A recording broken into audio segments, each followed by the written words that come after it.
ഇവിടെ ഉത്തരവാദിത്തപ്പെട്ട മന്ത്രിമാർ പറയുന്നു ഞങ്ങൾ മദ്യനയവുമായി ബന്ധപ്പെട്ട് ചർച്ചകൾ നടത്തിയിട്ടില്ല. അപ്പോൾ പ്രതിപക്ഷ നേതാവ് ഉറപ്പിച്ച് പറയുക ചർച്ച നടന്നിട്ടുണ്ട്. അത് രാജീവ് ഗാന്ധി ഇൻസ്റ്റിറ്റ്യൂട്ടിൽ ഇന്നലെ KSU നടത്തിയ ചർച്ചയായിരിക്കും. അല്ലാതെ അദ്ദേഹം എങ്ങനെയാണ് പറയുന്നത്? ഇതുമായി ബന്ധപ്പെട്ട് എക്സൈസ് വകുപ്പ് മന്ത്രി കാര്യങ്ങൾ വ്യക്തമാക്കിയതാണ്.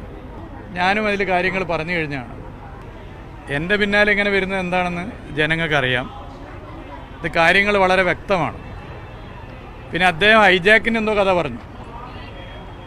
അത് ചേരുക അദ്ദേഹത്തിന് തന്നെയാണ്. ഹൈജാക്ക് പട്ടം ചേരുക അദ്ദേഹത്തിനാണ്. KPC പ്രസിഡന്റുമായും UDF കൺവീനറുമായി നടത്തിയ പത്രസമ്മേളനത്തിൻ്റെ ഘട്ടത്തിലൊക്കെ തന്നെ അദ്ദേഹത്തിൻ്റെ ഹൈജാക്ക് ഇടപെടലുകൾ നമ്മൾ കണ്ടതാണ്. അപ്പോൾ അതിലേക്ക് കൂടുതൽ മറ്റൊന്നും പറയാനില്ല. മറ്റൊരു വകുപ്പുമായി ബന്ധപ്പെട്ട പ്രശ്നത്തിൽ എന്താണ് ഇങ്ങനെ കാര്യങ്ങൾ വരുന്നത് എന്നുള്ളതാണ് പ്രശ്നം. അതാണ് ഞാൻ പറഞ്ഞില്ല എന്തുകൊണ്ട് എന്നെ ഇതിൽ വലിച്ചടക്കുന്നു എന്നുള്ളത് കൃത്യമായൊരു അജണ്ട ഉണ്ട് എന്നുള്ളത് മനസ്സിലാക്കുന്നു. ഡയറക്ടറും നിരവധി യോഗങ്ങൾ അങ്ങനെ നടത്താറുണ്ട്. അത് എല്ലാ യോഗങ്ങളും